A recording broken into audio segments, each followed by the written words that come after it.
En Metropolitan 88.5 FM caben distintas visiones del mundo.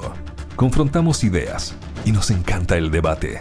Son nuestros estelares, los protagonistas de los siguientes minutos en Buena Costumbre. Saludamos de inmediato a nuestros estelares de los viernes. Vamos a empezar con el vicepresidente nacional de la Democracia Cristiana, que ya estuvo con nosotros el miércoles, Aldo Mardones. Muy buenos días, Aldo, ¿cómo te va? Hola, Aldo, ¿cómo estás? Buen día, Álvaro. Buen día, querida. ¿Cómo están todos? Bien por acá. Ahí trabajando, partiendo el día, así con harto movimiento. Un abrazo, Juan Pablo. Y ahí está, efectivamente, Juan Pablo Sperer, ex gremio del deporte, ex secretario, ex presidente regional de Evópoli. ¿Cómo está, Juan Pablo? Muy buenos días. Hola, Álvaro. Hola, Constanza. Muy buenos días. Aldo, igual, muy buenos días.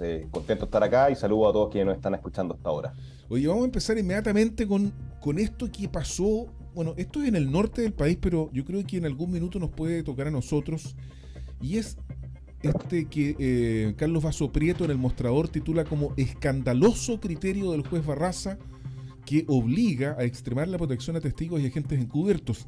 Resulta que se está juzgando o investigando más bien a Los Gallegos, que es una facción del Tren de Aragua que actúa en Arica, y el juez, a petición de la defensa de los integrantes de esta célula del Tren de Aragua, pidieron hacer público la identidad de los testigos protegidos, y este juez accedió. Y afortunadamente hubo una rápida reacción tanto del Ministerio Público como del propio gobierno, que recurrieron, y la Corte de Apelaciones dejó sin efecto esta resolución del juez de garantía Héctor Barraza y se mantuvo la identidad de testigos protegidos. Pero lo lamentable es, estimados estelares, que habrían alcanzado a obtener la identidad de los testigos protegidos al menos uno o dos abogados defensores. Chuta, es complejo. O sea, sin duda. Súper complejo. Yo no sé qué opinión tienes. Ambos son abogados, tanto Aldo como Juan Pablo. ¿Qué opinión te merece a ti, Juan Pablo, todo esto? A ver, yo, no, el área penal no es mi área de especialidad, pero desde lo más general, sí, me parece bien complejo, me parece súper complejo. Uno comprende la motivación de parte de la defensa de resguardar el derecho a defensa y el buen derecho a defensa, pero por otra parte no comparto en absoluto el criterio del magistrado, y menos mal que la Corte lo resolvió de una manera mejor. Porque a mí lo que me pasa de manera general es que siento que todavía no comprendemos la nueva delictualidad a la que nos estamos enfrentando. Porque, por cierto, el derecho a defensa es clarísimo y es un valor absoluto, pero la manera en que lo habíamos estado trabajando era contra hurto simple, robo con violencia, de repente algún homicidio culposo, muy pocos homicidios dolosos, la verdad, pero ahora estamos tratando con narcotráfico organizado, deliberado, con unas células que no tienen armamento básico, sino armamento de alto calibre, y con una organización y con recursos enormes. Entonces, claro, si nosotros en un juicio normal, el derecho a defensa solicita dar a conocer algunas identidades para que obviamente quienes están acusados puedan conocer a sus acusadores, etcétera, ahí podría llegar a entenderlo.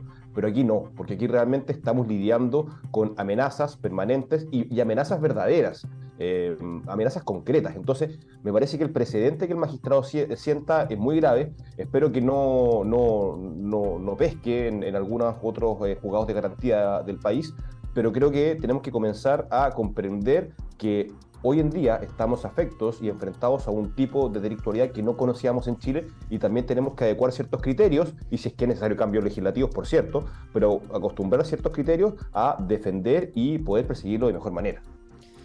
Oye, y esta es una realidad que fíjate que ya no está tan lejana al Gran Concepción. Hace poco tuvimos una charla, estuve en una charla con un magistrado de la Juzgado de Garantía de Concepción, y ahí nos informaba que ya han tenido un caso del Tren de Aragua acá en la zona. Sí. Entonces es súper importante saber también qué es lo que piensas tú, Aldo, al respecto. ¿Aldo? ¿Está por ahí o no? Está escuchando a Juan Pablo. Mira, tampoco mi área es el de especialidad del área penal, pero encuentro que es una situación que es bastante grave. Claro que hay principios que la defensa penal, seguramente los imputados quiere salvaguardar. Entiendo la posición de la defensa, la ley establece la posibilidad de dar a conocer los nombres de los testigos protegidos, pero también el derecho tiene que aplicarse con criterio. Yo creo que ahí, conociendo las circunstancias delictuales hoy día, el riesgo que están sufriendo no solamente los actores del Ministerio Público, sino también el Poder Judicial. Por razones de la vía, tengo una cercanía con un vicepresidente nacional de la Asociación Nacional de Magistrados, con el cual hemos estado en contacto. Yo creo que Juan Pablo igual lo debe conocer, que es Javier Mora Méndez, que es de acá de Concepción. Él está vicepresidente nacional y ha manifestado su preocupación a través de los medios de comunicación del gremio, tomando este tema con bastante fuerza. Y yo le manifesté nuestra disposición aquí como vicepresidente nacional del partido de poder generar las líneas con el presidente de la Cámara de Diputados, con la bancada de la Democracia Cristiana, con el objetivo de mejorar la normativa en relación a la amenaza de los jueces. Aquí no solamente está en riesgo la vida de las personas, sino también la integridad del Poder Judicial, la independencia, la autonomía que debe contar el Poder Judicial para resolver fundamentalmente las cuestiones de competencia penal que hoy día se están viendo afectados por situaciones de amenaza. Justamente la criminalidad cambió en Chile, hay otra orientación delictual, la normativa y las resoluciones judiciales tienen que también adecuarse al momento, y hay una exigencia a nuestros parlamentarios y parlamentarias que en verdad nuevamente coloquen énfasis en lo importante. Aquí se está jugando no solamente la vida de las personas, que es sumamente importante en el caso de los jueces, los fiscales o los testigos, sino también la independencia del Poder Judicial. No vamos a encontrar en algún momento que los jueces no van a poder fallar conforme a derecho o en la aplicación de las penas por ver amenazados a sus familias, su integridad física. Por lo tanto, estamos a tiempo, creo, de establecer una normativa mucho más exigente en eso, y obviamente que la Corte Suprema pueda dictar los correspondientes autocordados, quizás también para orientar a los jueces en resolver con el criterio que se debe frente a una situación delictual que ya no es lo normal de los años 90, en el año 2000, es otra época donde hay claridad de que el Tren de Aragua y otro tipo de organizaciones criminales están llegando al país. Estamos a tiempo de salvarlo, y hay una cosa importante que tiene que hacer nuevamente los parlamentarios y parlamentarias en nuestro país. Oye, ¿tú crees, Juan Pablo, que como dice Aldo, estamos a tiempo o ya será tarde de modificar la legislación, proteger las identidades de los magistrados, incluso llegar al nivel que existe en otros países en donde, digamos, los agentes policiales o los agentes auxiliares de la Administración de Justicia o hasta los propios jueces deban ocultar su identidad por temor a ser objeto de asesinatos, de atentados, etcétera? O sea, a ver, convengamos en que las amenazas, principalmente a fiscales, ya es una realidad hace tiempo. De hecho, pasó hace poco, la semana pasada, desde un recinto penitenciario en Santiago, se comprobó que había desde ahí surgido amenazas para jueces. No, sí, a jueces, a fiscales. Eso lamentablemente ya es una realidad. Es parte de lo que rodea al proceso penal, porque no es parte mismo del proceso penal, pero rodea también al procedimiento penal, y es lamentable. Obviamente es lamentable, pero ya era algo que existía. Aún así, yo en lo personal, sin conocer los detalles investigativos también, ni tampoco cuál es el grado de penetración de las redes, particularmente del Tren de Aragua en Chile, yo siento que todavía estamos a tiempo, y también afortunadamente siento que hay una convicción bien transversal hasta ahora en ser muy duros con el narcotráfico. Creo que es algo en lo que realmente podemos, y siento que estamos todos de acuerdo en dictar las leyes que sean necesarias para endurecer la investigación y las facultades que tengan fiscales, los magistrados, los jueces de garantía, para poder dar resguardo a las personas, porque al final, ¿qué es lo que ocurre? En pos de resguardar el derecho a la defensa, que insisto, es un valor importantísimo, pero ¿qué es lo que va a ocurrir? Que nadie más va a querer, o bueno, peor aún, si es que llegan a atentar en contra de las identidades de las personas que revelaron, pero ojalá que no sea así, pero aún así, igual, que lo que va a ocurrir, que el día de mañana nadie va a querer dar información respecto de los involucrados en el Tren de Aragua y el narcotráfico. Al final ese es el efecto que provoca, y eso obviamente va a imposibilitar que se haga una persecución penal efectiva. Yo no quiero ni llegar a pensar de que esto el día de mañana permee directamente a los jueces y que ellos estén directamente involucrados con el narcotráfico. O sea, yo le tengo terror a llegar a los niveles que los países de Centroamérica tuvieron en los 90. Eso es lo que no quiero llegar, y que los jueces tenían que estar enmascarados dictando sentencias para que no supieran quiénes eran. Por favor, no lleguemos a eso. Entonces, creo que estamos a tiempo, y si es necesario endurecer la legislación en orden a la persecución penal, en particular al narcotráfico, creo que hay que hacerlo así como ahora ya. Oye, fíjate que Aldo, estaba mirando acá, me acordé de la agente de seguridad. ¿Ya?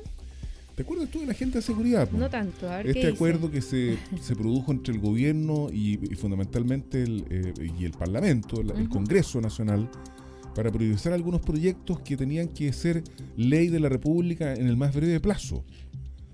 Bueno, no se han cumplido los plazos de la agenda de seguridad y ahora se está hablando que hay 31 proyectos de ley para despachar con celeridad con plazos de 75 días, 150 días y antes del 31 de diciembre.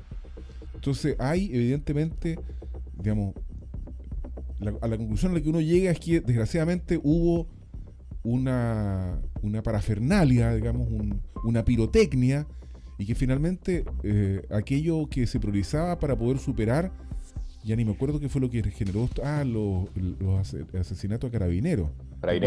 Sí. Y resulta que no funcionó todo esto, por alguna razón se trancó al interior del Congreso Nacional o por falta de priorización del Ejecutivo, que es el que da la velocidad del trámite en el Congreso. Oye, es que al final yo creo que el Congreso igual se lo pasa en una serie de discusiones. O sea, ayer estaban discutiendo si era obligación o no, ¿cómo se llama?, cantar la canción nacional. Claro, que poco tienen que ver con las cosas que son urgentes para la gente en las calles, para las familias. Entonces, claro, se ponen a tramitar leyes o a hablar de cosas que en realidad pueden ser relevantes o no, pero no de las cosas que son prioritarias para la vida en armonía y en paz en la sociedad. Aldo. Se nos pierde Aldo. Sí, pues, se fue. No, estaba escuchando, sí, ahí estaba escuchando a Constancia y el tema de la agenda de seguridad.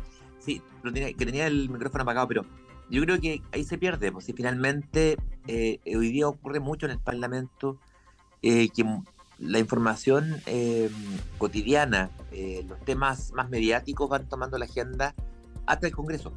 Y eso hace que se pierda mucho la prioridad de los temas vinculados a la necesidad de las personas. Ayer estaba con unas agrupaciones de un barrio de Concepción que me decían, la municipalidad hace el trabajo, Carabineros también lo puede estar haciendo, pero ¿qué pasa con el Poder Judicial, por ejemplo, que no lo está haciendo y se ven afectados ellos también?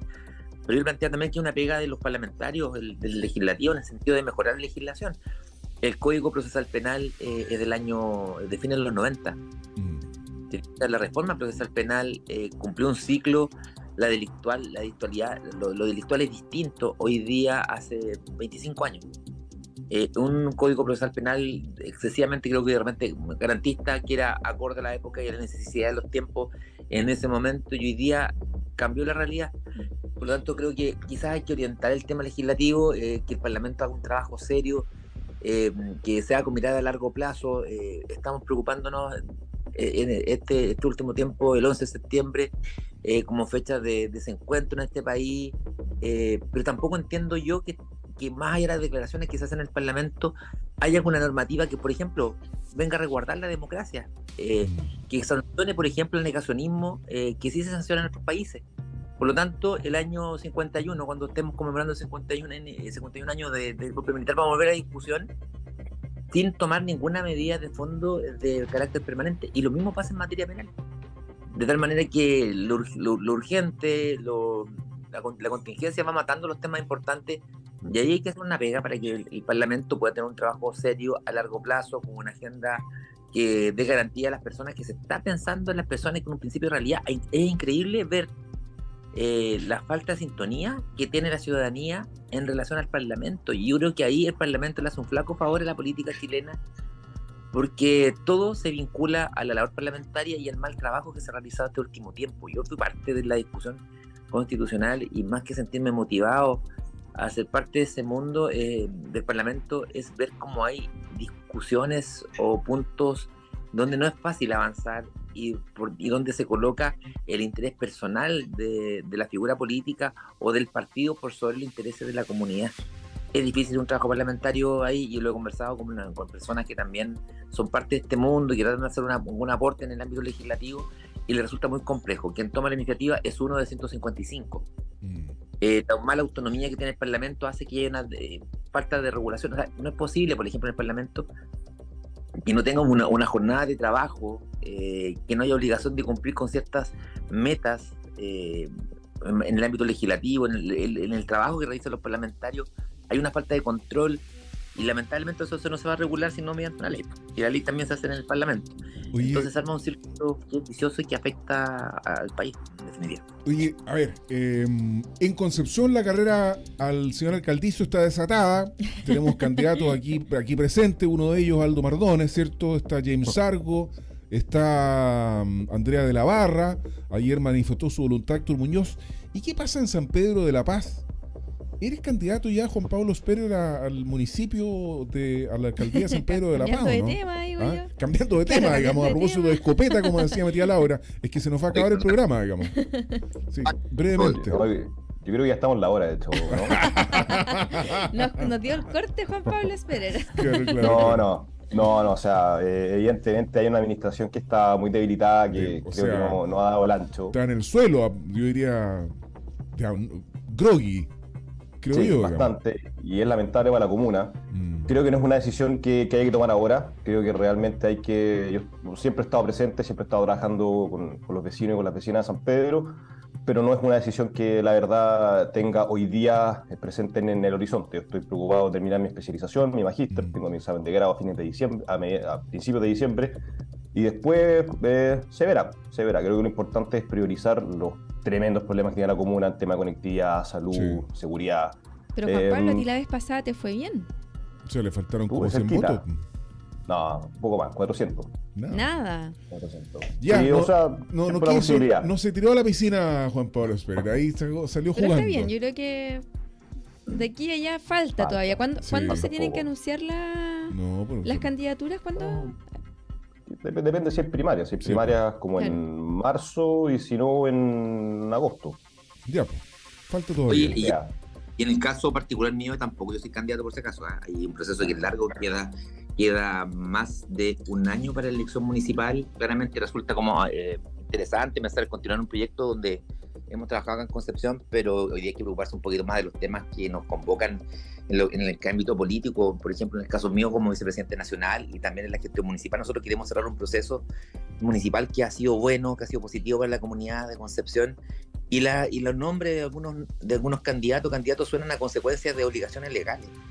Los consejeros regionales que quieran ser alcaldes tienen que renunciar ahora. Aquí no se trata de un tema de que dejo el cargo para dedicarme a esto.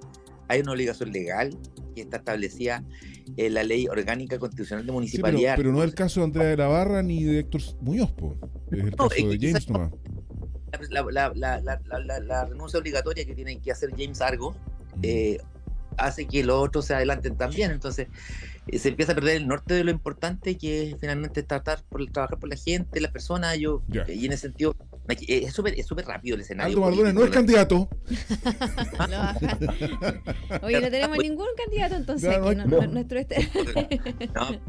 Lo otro, en verdad, para poder dejar claro, y la gente que está renunciando los partidos políticos lo está haciendo para evitar también la aplicación de la ley antidíscolo. Por lo tanto, para hablar con la verdad a las personas. No es un acto voluntario independiente, no es un acto voluntario que quiere renunciar a los cargos políticos. Para que partamos sinceramente a la carrera cuando haya que partirla, digamos. Oye, muchas gracias. Feliz 18. Muy bien, igualmente, pásenlo bien. Igualmente, cuídense mucho.